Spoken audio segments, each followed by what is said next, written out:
Salam, salam kasih, damai, dan sejahtera. Tuhan memberkati, menyertai, dan melindungi kita semua. Mari kita mulai katekese kita, bimbingan dan penyuluhan kita pada hari ini dengan berdoa. Dalam nama Bapa dan Putra dan Roh Kudus. Amin. Segala puji syukur kami haturkan kehadirat-Mu, ya Allah Tritunggal yang Maha Kudus. Karena berkat kasih karunia-Mu kami selalu diberikan semangat, kekuatan, motivasi untuk hidup di muka bumi ini sebagai saksi-saksi iman-Mu dengan keteladanan contoh karya nyata kami untuk menjadi pribadi yang baik dan benar, membagikan cinta kasih bagi pribadi, bagi sesama, bagi keluarga, bagi kawan-kawan kami, saudara-saudara kami dimanapun kami berada. Berkatilah kegiatan ini agar berguna bagi pertumbuhan iman kami, dan kami semakin mampu untuk menjadi pribadi yang selalu berserah atas kehendak-Mu, karena kehendak-Mu yang terjadi atas diri kami. Semua doa ini kami serahkan dengan perantaraan Tuhan kami Yesus Kristus yang hidup dan meraja, kini dan sepanjang segala masa. Amin. Dalam nama Bapa dan Putra dan Roh Kudus. Amin. Bapak-bapak yang terkasih dalam Yesus Kristus, perjumpaan adalah suatu misteri. Hidup adalah suatu anugerah, rahmat kita bisa mengenal Yesus sebagai Tuhan dan Juru Selamat dan mengetahui bahwa Allah itu adalah Yesus, itu adalah suatu berkat karunia. Karena kasih karunia Allah, maka kita bisa menjadi pribadi yang menjadi berkat bagi sesama. Orang-orang Kristiani adalah saluran berkat dan menjadi berkat karena Yesus Kristus yang mengubah hidup kita dari kepanaan menjadi makhluk surgawi. Jadi harus dipahami, orang-orang Kristen itu adalah makhluk surgawi yang berjarah di muka bumi ini. Tetapi sebagai makhluk surgawi yang bisa menyebut nama Allah sebagai Bapa, yang bisa menjadi murid-murid Kristus, menjadi Kenisa Roh Kudus, menjadi ciptaan baru dari dunia kepanaan menjadi dunia surgawi. Dan yang paling utama adalah kita memperoleh karunia keselamatan hidup kekal bersama Allah Tritunggal Maha Kudus dalam kerajaan Allah. Bapak-bapak yang terkasih, sudah beberapa pekan kita mengulas nama-nama atau siapakah Yesus. Ya, jadi pertanyaan-pertanyaan itu adalah pertanyaan fundamental atau pertanyaan dasar. Mengapa orang Kristiani menyebut Yesus Mesias, menyebut Yesus hamba Tuhan, menyebut Yesus itu Tuhan, menyebut Yesus itu anak domba Allah, menyebut Yesus itu sang juru selamat, menyebut Yesus itu sang firman, sang logo, sang sabda, dan bermacam-macam gelar yang sudah kita pahami, ya. Mulai dari pertemuan pertama, ya, menyebut Yesus itu Allah, menyebut Yesus itu Tuhan, menyebut Yesus itu Tuhan Allah. Berbagai macam gelar ini merupakan suatu karunia yang luar biasa.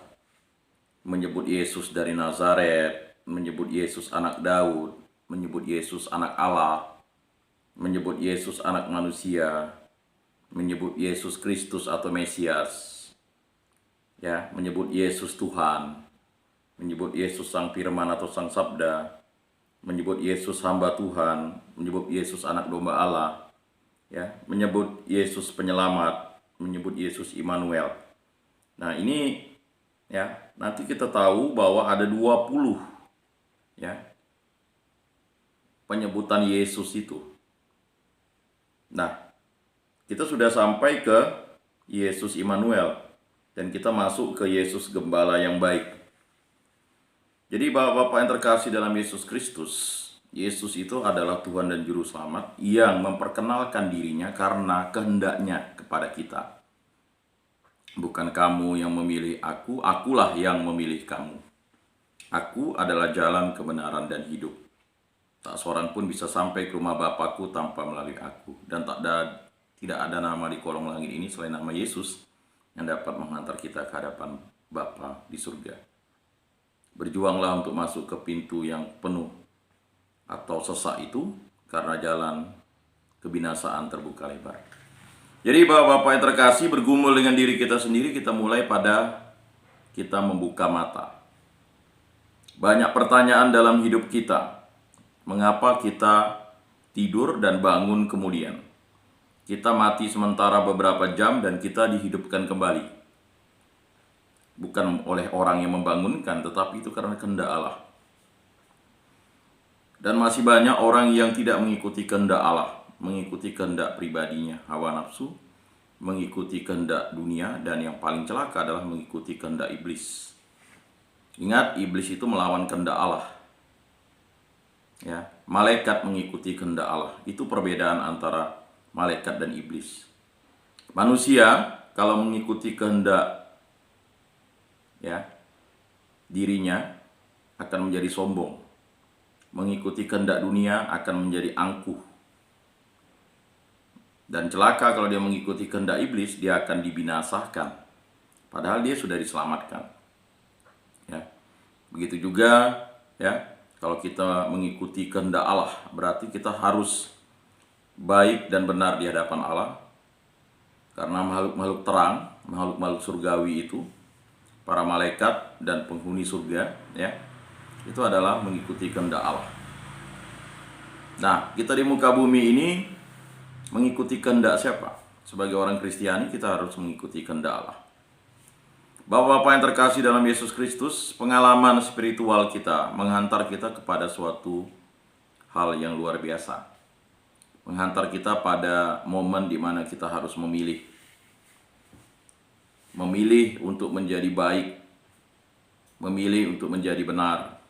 Memilih untuk setia kepada Kristus.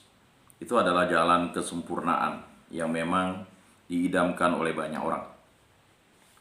Nah, untuk itu perlu kita fokus menjadi pribadi yang penuh hikmat dan bijaksana yang berasal dari Allah. Tidak bisa kita menjadi manusia yang malas dan bodoh. Ya. Kemalasan itu adalah akar dosa, kebodohan itu adalah akar dosa. Malas berdoa, malas membaca kitab suci, malas untuk menjadi saksi iman, malas untuk berbuat baik. Nah itu, akhirnya kita akan menjadi manusia bodoh. Ingat 7 perempuan, ada perempuan yang bijaksana dan ada perempuan yang bodoh. Nah, perempuan yang bijaksana itu membawa pelita dan membawa minyak dan tetap terjaga. Sedangkan perempuan bodoh itu adalah yang hanya membawa pelita, tidak membawa minyak, dan tertidur pada saat pengantin pria itu masuk. Nah, itu adalah suatu perlambang bagi diri kita bahwa kita harus berjaga-jaga. Ya, berjaga-jaga. Nah, kita masuk ke gelar Yesus yang ke-13, atau gelar Yesus yang sering disebut, Yesus Gembala yang baik. Dalam Yohanes 10 ayat 1-18, Yesus berkhotbah panjang tentang jati dirinya sebagai gembala yang baik. Nah, dia menerangkan bahwa dirinya adalah gembala yang baik. Antara lain Yesus mengatakan, "Akulah gembala yang baik dan aku mengenal domba-dombaku dan domba-dombaku mengenal aku, sama seperti Bapa mengenal aku dan aku mengenal Bapa. Dan aku memberikan nyawaku bagi domba-dombaku." Nah, itu adalah pernyataan Yesus sendiri. Bagaimana kehendak Allah terjadi atas diri manusia melalui perantaran Yesus Kristus. Dan ini dijelaskan dengan jelas dan seksama oleh Yesus. Bahwa akulah gembala yang baik dan aku mengenal domba-dombaku. Dan domba-dombaku mengenal aku sama seperti Bapa mengenal aku dan aku mengenal Bapa. Dan aku memberikan nyawaku bagi domba-dombaku. Luar biasa. Jadi kalau bapak-bapak yang terkasih, kita semua ini adalah domba-domba Kristus, domba-domba Yesus. Kita mengenal siapa itu Yesus. Maka wajar kalau sebagai orang Kristiani, sebagai orang Katolik, sebagai orang pengikut Kristus, kita mengenal itu siapa Yesus Kristus. Jadi kalau ditanya kepada kita siapa itu Yesus, kita menjawab Yesus itu adalah Tuhan dan Juru Selamat. Kita tidak perlu marah kalau orang tidak menerima Yesus sebagai Tuhan karena dia belum mengikuti Yesus. Justru kita sebagai pengikut Yesus, pengikut jalan kebenaran ini, pengikut jalan Allah ini, dan disebut Kristen di kota Antioquia, pengikut Kristus, harus menjadi pribadi yang penuh cinta kasih, sehingga kita bisa melawan kemalasan dan kebodohan dalam diri kita. Ada lagi padaku domba-domba lain yang bukan dari kandang ini. Domba-domba itu harus kutuntun juga, dan mereka akan mendengarkan suaraku, dan mereka akan menjadi satu kawanan dengan satu gembala. Ini luar biasa. Ini adalah orang-orang, ini kan klasifikasi pengikut Kristus. Yang pertama adalah orang yang bersunat, kelompok ya, orang-orang Yahudi sebenarnya. Berikutnya adalah kelompok yang tidak bersunat atau kelompok-kelompok non-Yahudi. Nah, mereka menjadi satu kawanan dituntun oleh Yesus Kristus. Jadi pernyataan dalam Injil Yohanes ini menyingkapkan atau menampilkan bahwa pengikut Kristus itu dari golongan Yahudi dan non-Yahudi. Jadi dari golongan bersunat dan tidak bersunat. Jadi semua orang menjadi pengikut Kristus jika ingin mengikuti Kristus. Nah, maka luar biasa, menjadi pengikut Kristus itu dari ujung bumi ke ujung bumi lagi. Ya, baptislah dalam nama Bapa dan Anak dan Roh Kudus. Nah, mengapa itu menjadi visi atau misi sebagai orang Kristen, sebagai orang Kristiani? Semua kita pengikut Kristus dituntut untuk mewartakan Yesus Kristus, tetapi mewartakannya dengan jalan cinta kasih, bukan jalan kekerasan, dengan jalan pemaksaan, dengan jalan intimidasi, dengan jalan menakut-nakuti, dengan jalan untuk mengawini, dengan jalan untuk misalnya melakukan tindakan-tindakan yang rekayasa. Ya tidak bisa. Jika bapak-bapak dibaptis karena ingin kawin, karena dulu istrinya adalah orang Kristiani atau orang Katolik, ya, jadi itu adalah sesuatu yang sangat dangkal. Jika menjadi pengikut Kristus itu gara-gara faktor ekonomi, ya dulunya miskin lalu menjadi kaya, itu adalah sesuatu yang sia-sia. Jika mengikuti Kristus karena kesembuhan, ya dulu sakit berat lalu disembuhkan Kristus, itu juga adalah sesuatu yang sangat dangkal. Karena yang diberikan Yesus bukan hanya kesembuhan, tetapi penghapusan dosa, kehidupan kekal bersama Allah Tritunggal Maha Kudus di dalam kerajaan surga. Jika dulu mengikuti Yesus karena mengikuti hamba Tuhan, diberikan ya asrama, tempat tinggal, diberikan pendidikan gratis, itu sesuatu yang dangkal. Ya.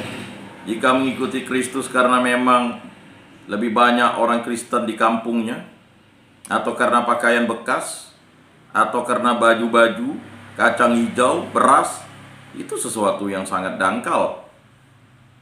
Ya, mungkin dulu cara hamba-hamba Tuhan atau misionaris menarik perhatian dengan memberikan permen atau memberikan apapun, itu sesuatu yang dangkal sebenarnya. Tidak ada gunanya. Jadi mengikuti Yesus itu karena Yesuslah yang menarik kita melalui perantaraan alat-alatnya, hamba-hambanya, misionaris. Karena ketika kita sudah dibaptis dalam Kristus Yesus, dalam nama Bapa dan Putra dan Roh Kudus, kita harus menjadi murid-murid Kristus yang mewartakan Kristus di segala penjuru dunia. Apapun pekerjaan kita, ya, sebagai gembel pun kita harus mewartakan Kristus. Ya, karena profesi di dunia ini hanyalah profesi di dunia. Ya, kita ingat seorang pengemis yang luar biasa, ya. Dia ingin meminta belas kasihan kepada seorang kaya. Dia harus mengemis dan duduk di pintu sampai tidak dikasih.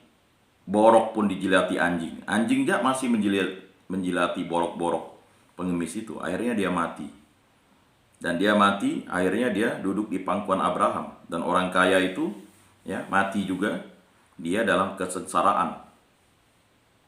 Nah, jadi menjadi pengikut Kristus apapun kondisinya, ya, tetap harus setia kepada Kristus Yesus.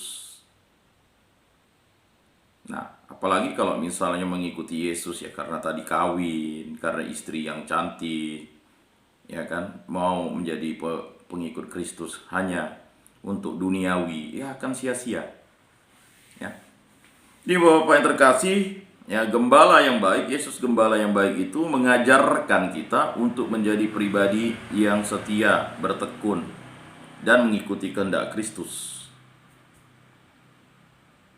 Bapa mengasihi aku oleh karena aku memberikan nyawaku untuk menerimanya kembali. Ya, jadi ini sungguh luar biasa. Visi misi Yesus. Bagaimana dia harus memberikan nyawanya bagi kawanan dombanya. Dan bukan hanya domba-dombanya saja, tetapi seluruh domba atau seluruh umat manusia. Tidak seorang pun mengambilnya daripadaku, melainkan aku memberikannya menurut kehendakku sendiri. Nah ini. Jadi Bapak-Bapak yang terkasih dalam Yesus Kristus, jangan pernah sombong kalau misalnya pernah membantu orang, lalu orang itu terbaptis atau dibaptis atau membaptis. Karena kita hanya perantara saja. Kan ada pernyataan sombong. Wah, dia dulu menjadi pengikut Kristus itu karena saya. Mana ada karena kita? Apalah jasa kita di hadapan Allah? Siapakah aku ini Tuhan jadi biji matamu? Hanya debulah aku. Ya, jadi jangan lalu sombong. Oh, dia sekarang luar biasa menjadi penginjil, menjadi pengkhotbah yang bagus itu karena saya. Tidak ada. Itu adalah karena kita sudah sepantasnya, sudah layak dan sepantasnya kita menjadi pengikut Kristus, harus menjadi berkat bagi sesama, bagi semua orang. Jadi bukan karena jasa kita, apalah jasa kita, karena jasa Yesus Kristus. Ya. Maka perumpamaan tentang talenta itu, ada orang yang dipanggil jam 6 pagi, jam 9, jam 12, jam 3, bahkan sampai jam 5. Ya. Semua upahnya sama. Bukan karena kita lalu dipanggil awal, dibaptis bayi, lalu upah kita lebih besar daripada saudara kita yang mungkin baru menjadi Kristen ketika dia sudah lansia atau tua. Tidak ada. Tetapi semuanya harus melaksanakan pekerjaan yang diperintahkan Bapa, yaitu mewartakan kasih Kristus di muka bumi ini. Nah ini penting, karena kesombongan akan menimpa kita. Kita saksikan sekarang banyak hamba Tuhan berdebat tentang siapa yang baik dan siapa yang benar. Itulah kesombongan yang harus dipatahkan. Pertobatan itu harus senantiasa setiap waktu, dengan pikiran, perkataan, perbuatan, dan kelalaian. Jadi itu harus dipahami. Aku berkuasa memberikannya dan berkuasa mengambilnya kembali. Inilah tugas yang kuterima dari Bapakku. Yohanes 10 ayat 14-18. Keunggulan Yesus sebagai gembala yang baik adalah kesadaran dirinya sebagai utusan Bapa untuk mengembalakan umat bagaikan domba-dombanya.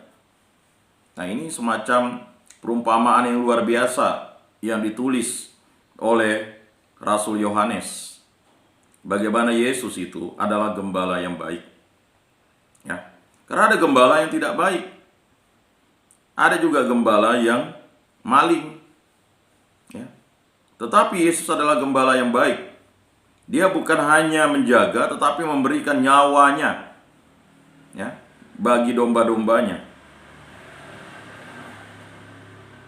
Dia mengembalakan umat bagikan domba-dombanya. Dia mengenal domba-dombanya, berupaya untuk mengumpulkan seluruh kawanan domba menjadi satu kawanan dengan satu gembala. Maka gereja yang satu, kudus, ya kan? Katolik atau universal, apostolik. Dan itu dasar gereja sebenarnya. Ya. Maka 5 tugas gereja itu kan adalah liturgia, menguduskan, kerik mewartakan, koinonia persekutuan, diakonia pelayanan, martiria kesaksian. Jadi tugas kita adalah mewujudkan 5 tugas gereja itu dengan segala kemampuan yang ada dan kehendak Tuhan Allah, bukan kehendak kita. Kita masih berkumpul di tempat ini, masih setia, itu bukan karena kehendak kita, karena kehendak Allah. Ya, kalau kehendak manusia, kita hanya mencari absen saja. Kalau kehendak manusia, kita hanya datang untuk kewajiban saja. Tetapi karena kehendak Allah kita bisa hadir setiap waktu, lalu mendengarkan firman sabda Tuhan, sharing kesaksian. Nah itu dalam 5 tugas gereja tadi itu. Ya. Perlu adanya pewartaan terus-menerus. Ya. Perlu adanya persekutuan terus-menerus. Perlu adanya pelayanan terus-menerus. Kesaksian terus-menerus. Semuanya adalah bagian bagaimana proses kekudusan itu dapat kita selalu tampilkan setiap waktu, setiap saat. Perumpamaan mengenai domba yang hilang dalam Matius 18 ayat 12 sampai 14 dan Lukas 15 ayat 4 sampai 7 merupakan pengajaran bagi para murid bahwa Yesus adalah gembala yang baik yang tidak mau kehilangan satu ekor domba pun.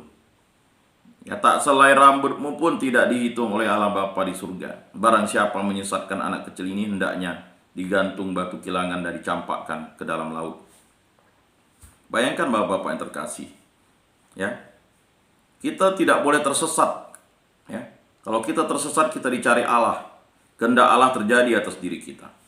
Siapa yang menyesatkan diri kita? Pertama diri kita sebenarnya, yang dipengaruhi oleh hawa nafsu kita, yang dipengaruhi oleh dunia, yang dipengaruhi oleh iblis. Jadi kalau ketiga hal itu tercampur dalam diri kita, akibatnya kita akan tersesat.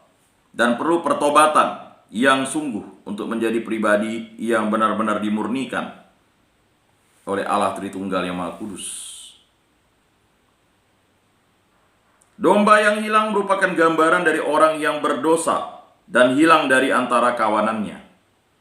Yesus datang untuk mencari mereka yang berdosa dan yang hilang untuk dibawa kembali dengan jalan pertobatan.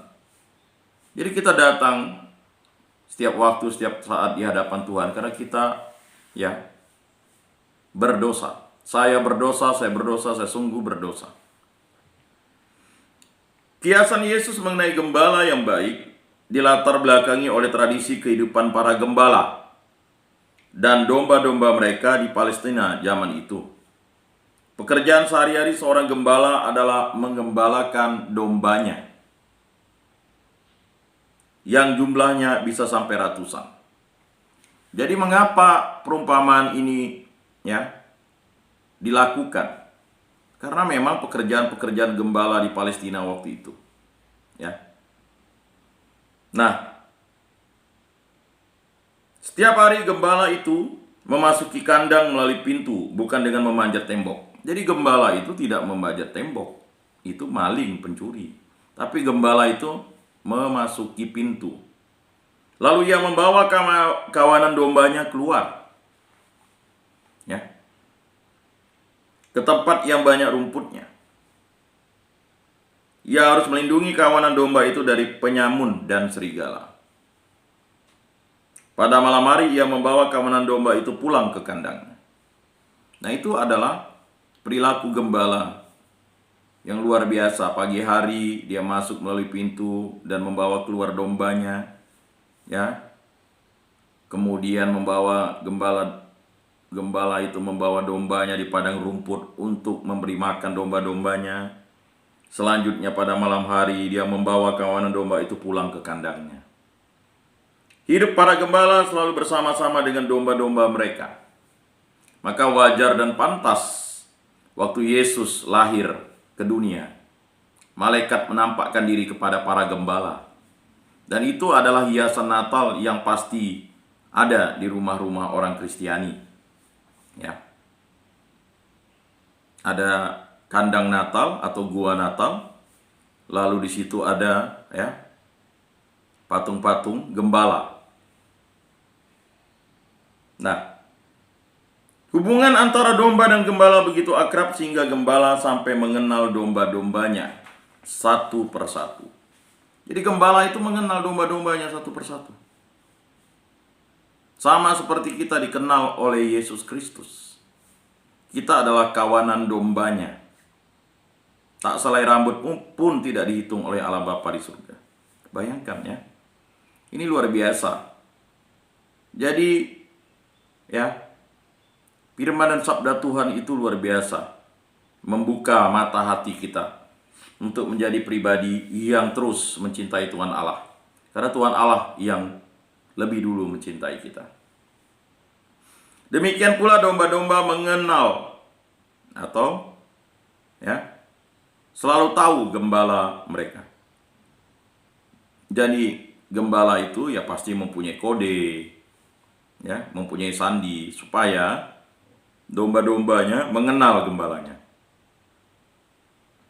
Ketika berbicara tentang gembala dan domba, Yesus ingin menggambarkan hubungan yang begitu akrab dan erat antara Allah dan umatnya.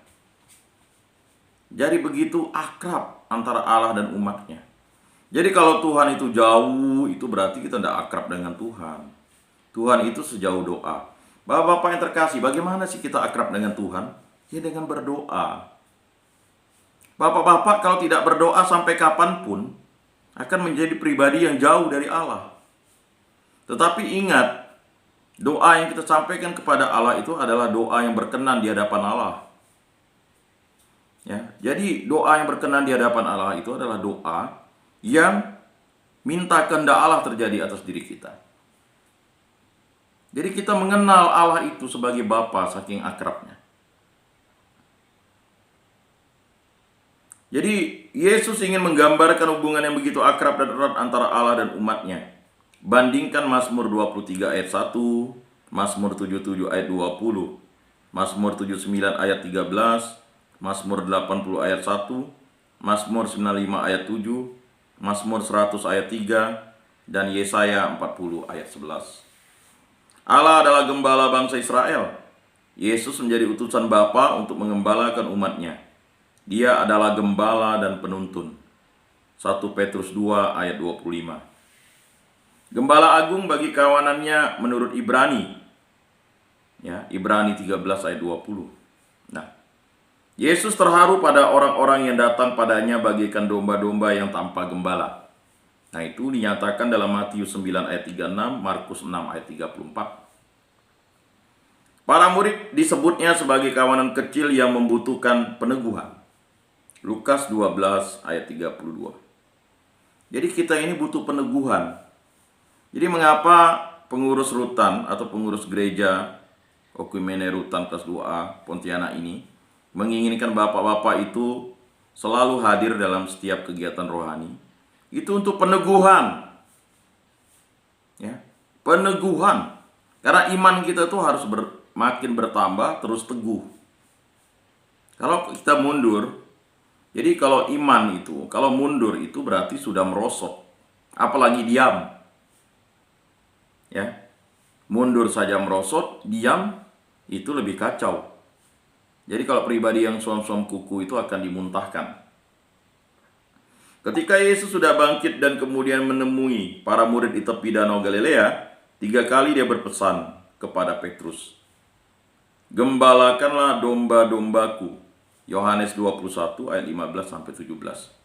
Nah, ini adalah suatu privilege atau suatu karunia utama yang diberikan kepada Rasul Petrus sebagai wakil Kristus untuk mengembalakan ya umat di muka bumi ini. Nah, itu tidak bisa terbantahkan karena itu langsung dari Tuhan sendiri yang memberikan ya berkat mandatnya kepada Petrus. Dan itu terus diwariskan kepada para paus sampai Paus Fransiskus. Nah, itu harus dipahami oleh bapak-bapak sekalian. Jadi itu harus dipahami sebagai kontestasi di mana kita mencintai Tuhan Allah. Yesus diberi gelar gembala yang baik seperti yang dikatakannya sendiri. Yesus bukan hanya menyatakan dengan kata-kata, tetapi dia sungguh menghayati perutusannya sebagai gembala sampai penyerahan dirinya di kayu salib. Dengan cara itulah Yesus sang gembala menunjukkan kasihnya yang tuntas bagi umat manusia sebagai kawanan dombanya. Nah, ini suatu tugas yang termulia yang dilaksanakan oleh Yesus sendiri mengikuti kehendak Bapanya. Dan itu adalah suatu ketuntasan bagi umat manusia sebagai kawanan dombanya. Dekat dengan kiasan mengenai gembala yang baik, Yesus juga menyebut dirinya sebagai pintu bagi domba-dombanya. Aku berkata kepadamu, sesungguhnya akulah pintu ke domba-domba itu. Semua orang yang datang sebelum aku adalah pencuri dan perampok, dan domba-domba itu tidak mendengarkan mereka. Akulah pintu, barang siapa masuk melalui aku, ia akan selamat, dan ia akan masuk dan keluar dan menemukan padang rumput. Yohanes 10 ayat 7 sampai 9. Nah itu. Jadi tidak sia-sialah iman kita karena kita percaya Yesus Kristus sebagai gembala yang baik. Yesus menyebut dirinya sebagai pintu, karena dialah pintu masuk menuju kehidupan abadi.